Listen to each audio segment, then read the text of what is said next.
Muito boa noite para todos vocês. Estamos aguardando aqui o Instagram avisar. Nós vamos começar agora. Boa noite, Jean. Aguardando todas as pessoas entrarem para a gente poder começar nossa reunião, nossa conversa. Sejam todos bem-vindos a esse momento, essa quarta-feira de luz. Momento de luz nessa quarta-feira. Pedimos a proteção aqui aos nossos guardiões, aos nossos anjos, toda a espiritualidade amiga. Boa noite, Ian. Boa noite, Adilson. Vamos começar então agora com a nossa oração. A Vitória também entrou. Vamos fazer uma oração agora para que nosso lar, nosso ambiente, o ambiente que nós estamos, possa ser protegido, nós possamos ser amparados, que a espiritualidade amiga, que nossos anjos, guardiões entrem nesse recinto para nos dar a proteção, para nos dar a cobertura necessária, que todos os nossos amigos sejam amparados por eles. Aqueles que sofrem, que estão em sofrimento hoje, pedimos a proteção para eles também. Aqueles que estão em hospitais, em leitos de UTI, aqueles nossos familiares que estão necessitando da ajuda, que eles possam receber esse amparo, orando também por aqueles que estão hoje em situação de rua, que a espiritualidade amiga possam guiá-los, principalmente nesses dias mais frios que estão chegando, que a gente possa hoje conduzir essas palavras, que elas possam, de alguma forma, trazer um pouquinho de luz para dentro de cada um de nós. Então hoje nós vamos conversar aqui. Boa noite para quem entrou agora também. Lourdes, Bruna, Leidinha. Satisfação estar aqui com vocês em nome do SECLES, Centro Espírita Caminho de Luz de Emmanuel. Nós fazemos toda quarta-feira essa reunião e hoje nós temos o tema que é amor e esperança. E o interessante é que dentro dessa nossa conversa sobre amor e esperança, nós estudamos muito Paulo, que nos fala dentro das cartas a Coríntios, dentro de alguns estudos, que eles nos falam bastante sobre o amor e a esperança. E num desses entendimentos, Paulo nos conta que o amor ele não pode ser ensinado. O amor ele é experienciado. Aí a gente se pergunta, se ele é só experienciado, então por que nós vamos hoje fazer esse estudo, vamos estudar, vamos aprofundar nisso? Aí vem um ditado popular, que é um ditado que eu imagino que passa aqui dentro da minha cabeça, que é lá dos nossos antepassados, nossos ancestrais, que viviam também pouco tempo recentemente na fazenda e que tinha aquelas bicas que a água goteirava, e esse ditado fala assim: água mole, pedra dura, tanto bate até que fura. É um ditado simples, né? Água mole em pedra dura, tanto bate até que fura. Mas é uma verdade que naquelas bicas antigas que a gente via, a água pinga, pinga, pinga, até que chega um momento que a pedra vai se tomando a forma ali, vai se abrindo. Da mesma forma numa cachoeira, que a cachoeira desce e vai batendo na água até que se transforma, se abre. Com isso a gente traz esse simples ditado popular para a nossa reflexão aqui desse estudo. O amor, sim, segundo Paulo, só pode ser experienciado.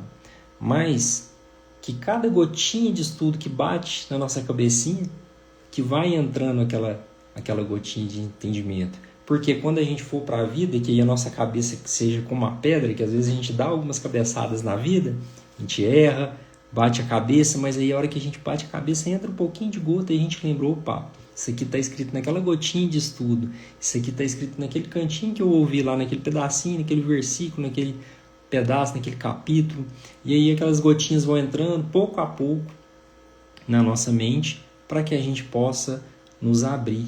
Como dito por Albert Einstein também, que era uma pessoa de muita inteligência, que a mente que se expande jamais volta ao tamanho original. E isso, cada gotinha que a gente estuda, nos permite evoluir, nos permite conhecer um pouco mais e trabalhar dentro do que a gente fala muito aqui na Casa Espírita, que é a reforma íntima.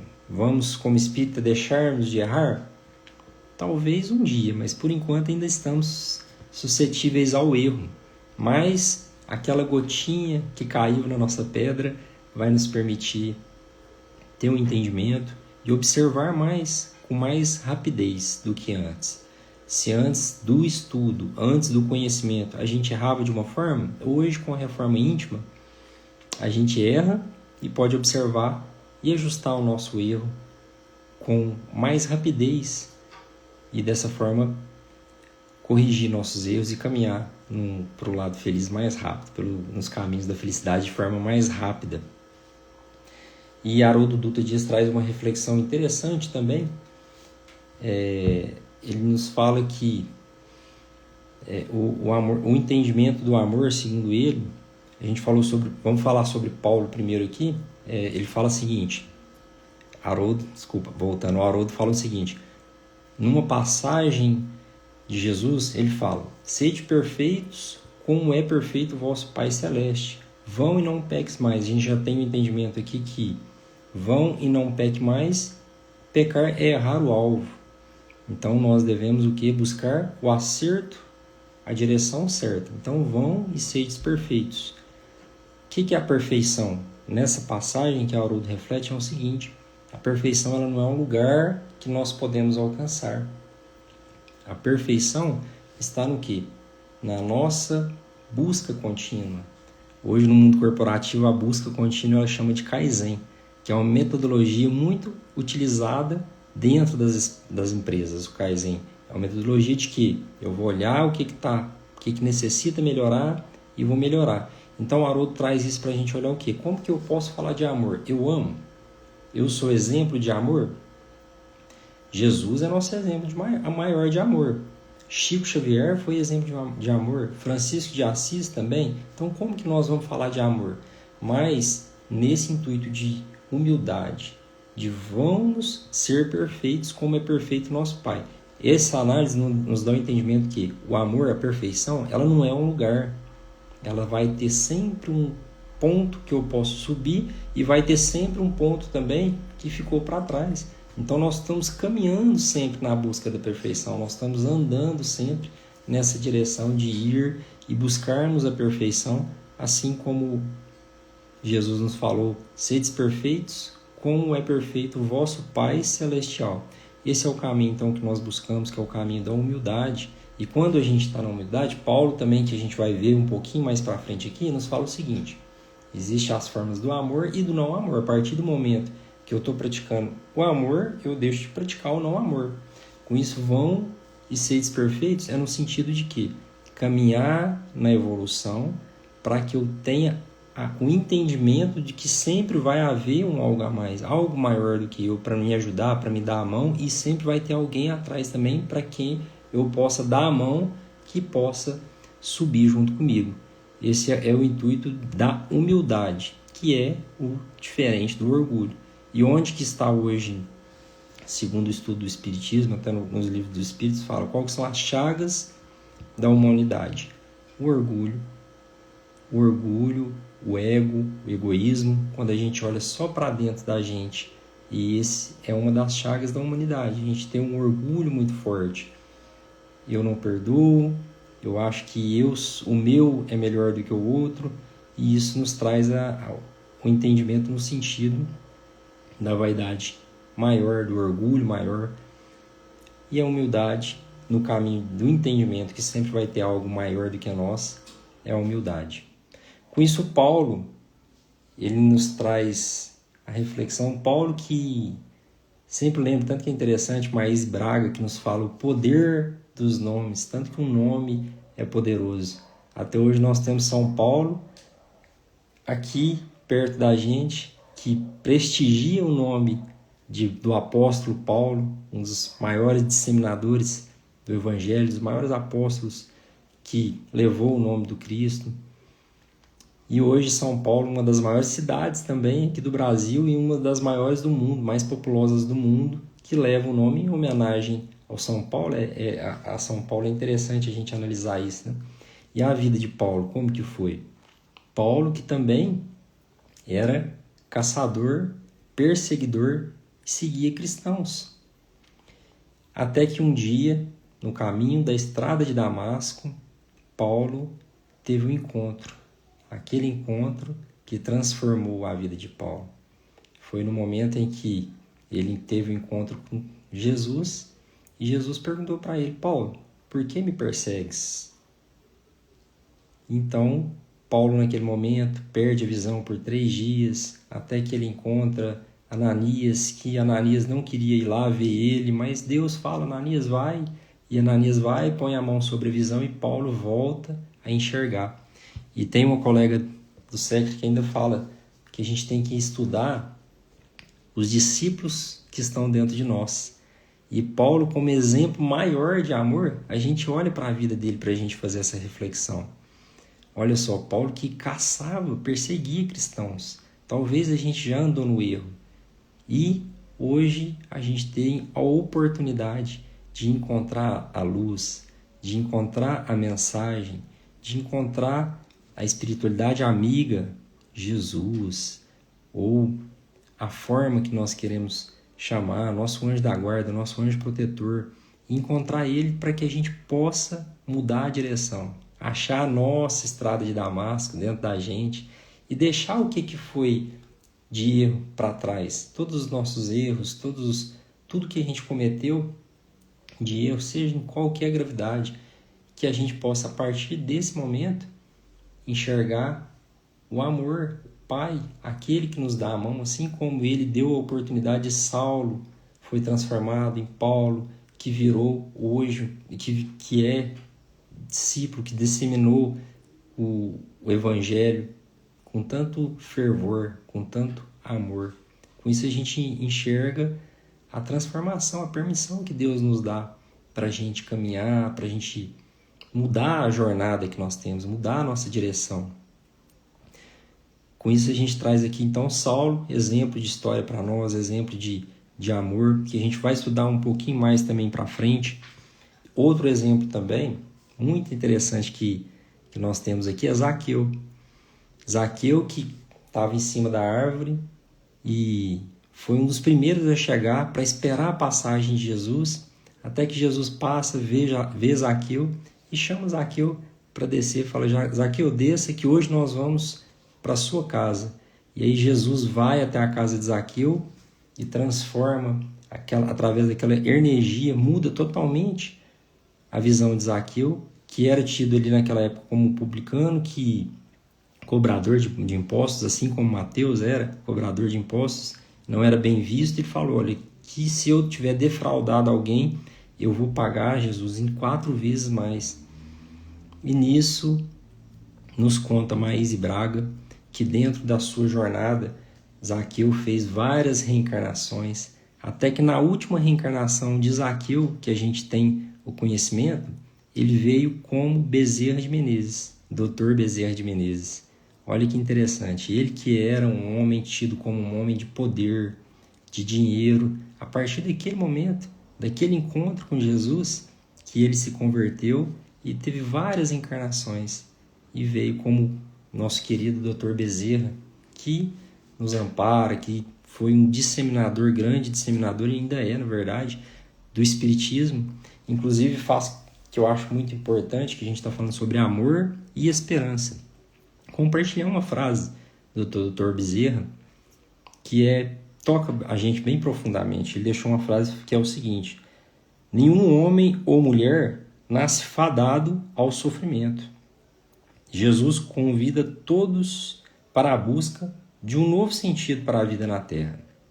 Com isso, o Dr. Bezerra nos deixou a mensagem que aqui na Terra mesmo, quando estávamos no caminho, que a gente ainda não tinha essa orientação, que a gente talvez andou e cometeu alguns os erros, que a gente possa mudar a nossa estrada de Damasco, que a gente possa descer da árvore para encontrar Jesus, e a partir dessa mensagem que o Dr. Bezerra nos deixou, nesse plano mesmo. Esse é um mundo de provas, expiações, que a gente está em caminho de desenvolver, de melhorar, mas que a gente possa seguir, deixar o que aconteceu para trás e olhar daqui para frente. Essa é a visão, e essa mensagem nos traz o sentido da esperança também, essa mensagem do Dr. Bezerra.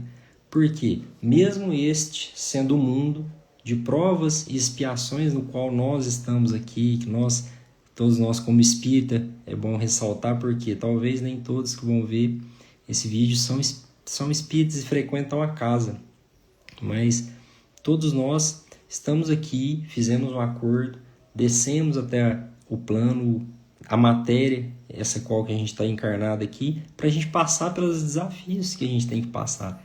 Mas Dr. Bezerra, nessa frase, nos diz o seguinte: nenhum de nós estamos aqui fadados ao sofrimento. Com isso, tem o nosso estudo, tem uma frase que eu ouvi no nosso estudo aqui de segunda-feira, que é muito interessante. Então, vamos procurar ser o máximo feliz dentro do que a gente pode dentro desse mundo. Procurar a máxima felicidade que a gente possa ter. Mesmo sabendo que nós vamos ter desafio, vamos. Todos temos desafios, todos nós vamos ter desafios. Rico, não rico, rico ou que esteja em problemas financeiros, a gente, às vezes um que está com uma renda menor, ele tem menos sofrimento do que aqueles que têm condição financeira boa. Eu tive fazendo uma pesquisa e na África não tem tanto índice de depressão quanto tem na Suíça, por exemplo. Ou seja, na Suíça tem um alto índice de depressão e suicídio. Na África já não tem tanto. Ou seja, são desafios diferentes. Mas os desafios, todos nós vamos passar por eles. Todos nós estamos aqui nesse plano da matéria encarnados e vamos passar por eles. E entendendo aqui agora, já que entendemos um pouquinho a trajetória de Paulo, entendemos um pouquinho também a trajetória de Zaqueu, que Maís Braga nos fala que é encarnações, que uma das suas encarnações de Zaqueu é a encarnação de Bezerra de Menezes, e nesse sentido que a gente possa procurar transcender a nossa vida, assim como Paulo, que era Saulo e se tornou Paulo, assim como Zaqueu, que mudou seu caminho, Dr. Bezerra tanto bem fez por nós aqui, que nós possamos também transcender a nossa vida, que a gente entendendo isso, vamos mudar aqui então, para a gente entender os sentidos do amor, para que a gente possa entrar dentro de um estudo de Paulo aqui. Nós temos o amor em vários sentidos, que a gente pode estudar e pode entender ele mais a fundo. No sentido filosófico, a palavra amor, ela é entendida da seguinte forma. No latim, o a é prefixo de negação e mor vem de morte. Então, nesse sentido filosófico, amor é a negação da morte e que também está dentro do nosso contexto espírita, porque nós não acreditamos na vida eterna. Com isso, a vida eterna é a negação da morte. Todo o nosso plantio, tudo que nós fizemos, ele vai voltar para a gente vai continuar a nossa jornada, vamos reencarnar até a gente chegar a mundos felizes, que é o nosso objetivo. Haroldo também fala uma frase interessante que o plantio ele é opcional, mas a colheita é lei divina. Então, plantar nós podemos escolher, colher é a lei divina, é a lei de Deus. Essa é uma frase interessante que ele deixou, que me veio na cabeça aqui. Com isso a gente vê o sentido filosófico do amor, negação da morte, a continuação da vida. No sentido do grego, o amor eros, sentido romântico, sentido do desejo, que é necessário a gente ter aquela vontade de buscar alguma coisa, seja material, seja um relacionamento. Então esse sentido do desejo também é um sentido do amor eros. O amor filia, que é o amor fraternal, de amizade, que a gente tem entre irmãos aqui. O amor storge, que é o amor familiar da nossa família em si. E o amor que a gente estuda e que a gente entende mais profundamente aqui dentro da nossa casa, dentro do estudo do espiritismo mesmo, que é o amor ágape, que é o amor incondicional. O amor espiritual, incondicional, que transcende. E dentro do amor ágape, a gente lembra também de uma passagem que tem uma plantinha, que ela é aqui do sul, da América do Sul, e essa planta ela toma a superfície de lagos em grande extensão. E essa planta ela fica pela superfície e tem raízes compridas, essas raízes que vão bem fundo, só que essa raiz ela não chega a pegar na terra. Então a planta flutua, essa planta que também tem o nome de ágape. É uma planta bonita, ela toma toda a superfície dos lagos assim, em alguns lugares. E essa planta ágape, ela também chama ágape, da derivação do amor, mas é uma planta que foi nomeada pelos índios ainda, e ela nos lembra esse amor leve, esse amor fluido. Por quê? Ela tem raízes compridas, fortes, mas que não se agarram. Ela é fluida, ela se movimenta. Isso nos traz essa reflexão do amor. Quando a gente tem aquele amor, aquele apego que deixa de ser o amor.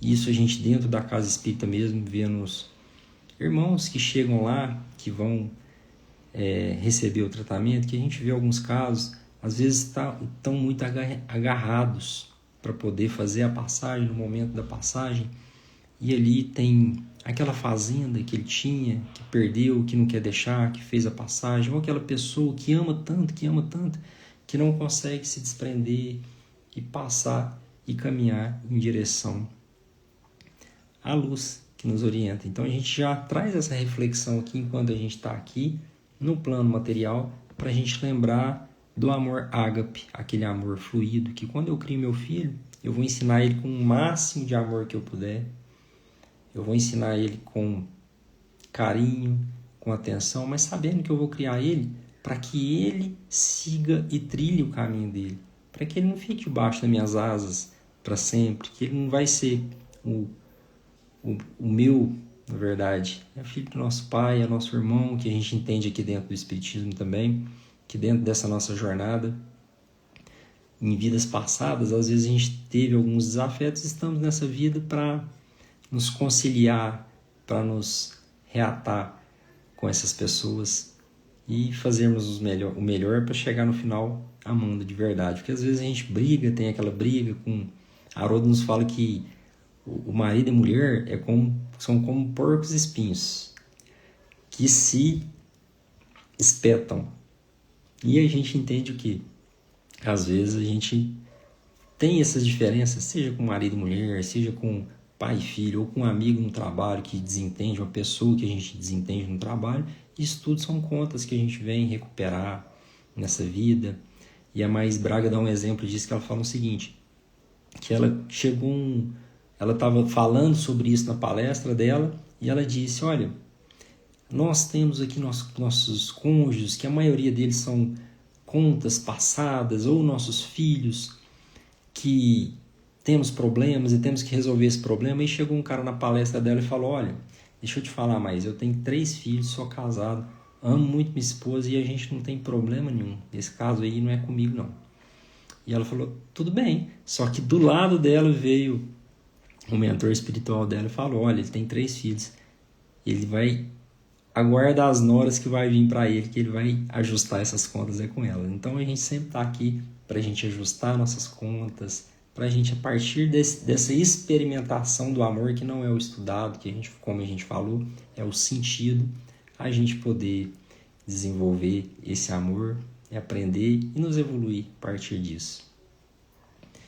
E trazendo aqui uma citação que fala aqui sobre amor, o Renato Russo fez muito sucesso com uma música que chama Monte Castelo. Eu não vou cantar aqui, em respeito ao ouvido de cada um que está do outro lado, né? Tem outros palestrantes que conseguem cantar. Yasmin, por exemplo, quando ela voltar, é excelente, vocês podem assistir, mas eu mesmo vou só ler. Ainda que eu falasse a língua dos homens e falasse a língua dos anjos, sem amor eu nada seria. Faltou só o Renato Russo, fez muito sucesso com essa música, né? Mas faltou só ele citar Paulo, né? Que na verdade essa é uma citação de Paulo, Coríntios, capítulo 13, versículo 1 e 2, que ela fala o seguinte: ainda que eu falasse a língua dos homens e a dos anjos, se não tivesse amor, seria como bronze que soa ou como símbolo que retine. E ainda que eu tivesse o dom da profecia e conhecesse todos os mistérios e toda a ciência, e ainda que tivesse toda a fé de maneira tal que transportasse os montes, sem amor eu nada seria. E essa passagem aqui nos traz o que? O bronze que soa, o sino que bate, que não forma melodia, o símbolo que é o prato daquela bateria que bate e retine, só que ele não forma melodia. Com isso mesmo que nós tivéssemos todo o dom da profecia, todo o conhecimento da matemática, da ciência, eu conheço o Evangelho, eu conheço o livro dos Espíritos, eu conheço o diálogo com as sombras, eu sei tudo. Sem amor, eu nada seria. A gente tem que vem na mente aqui a história da Madre Teresa. A Madre Teresa ela foi convidada para conversar com o Papa. E olha que interessante, ela tinha marcado às 9 horas, o assessor ainda falou para ela, olha, você vai conversar com o Papa, Madre Teresa, mas você tem que chegar na hora, porque ele tem compromisso depois, então a agenda do Papa é bem apertada. E Madre Teresa vai até esse local, só que no caminho ela vê uma pessoa em uma situação difícil. Ela vê esse rapaz e ela para ajudar esse rapaz. E logo chegando, ela ajuda ele, presta uma assistência para ele e vai embora. E chega lá, o assistente fala, olha, Madre Teresa, você está atrasada. Como que você chegou atrasado? Você deixou o Papa esperando? E aí ela fala assim, olha, sim, meu filho, eu atrasei, mas é porque eu precisei parar na rua para ajudar o rapaz. E aí o assessor fala assim, sim, mas aqui é o Papa. E aí a Madre Teresa responde para ele, sim, mas era Jesus. Porque Jesus não fala, em verdade vos digo, que sempre que fizeste a um dos meus pequeninos, fizeste a mim. E esse é o intuito do amor, esse é a passagem de amor, que traz uma oração linda de prece de Cáritas, que traz esse sentido do amor voltado para a caridade. A prece de Cáritas que nos fala que tem o significado Caritas, que é em latim significa amor profundo. Com isso a gente entende que o amor ele está vinculado à caridade, a gente ajudar um ao outro. Esse é o sentido profundo do amor ágape, o amor que nós estamos conversando aqui, que é o sentido da gente ajudar, fazer para aqueles pequeninos, fazer por aqueles que estão precisando do nosso apoio, do nosso auxílio, assim como os grandes nomes que nos deixaram como exemplo, Madre Teresa, Chico Xavier, vários outros, Gandhi e muitos outros fizeram pelo outro, pelo próximo, ajudando, servindo. Esse é o legado e esse é a máxima que o Espiritismo nos traz e a mensagem final que eu quero deixar aqui para que a gente possa compartilhar sempre esse amor, que é a mensagem que fora da caridade não há salvação. Que nós possamos então fazer a caridade por nós, pelo nosso próprio, pelos nossos próximos, dar a mão a cada um para que a gente possa junto evoluir nessa vida e em direção a mundos felizes. Obrigado a todos vocês, que o anjo, guardião, que todos os nossos mentores, guias espirituais estejam no nosso lar, estejam no nosso ambiente de trabalho, com nossa família, que a gente possa ter um feriado amanhã de descanso, em prol de todo o trabalho que nós executamos, que assim seja. Obrigado a todos.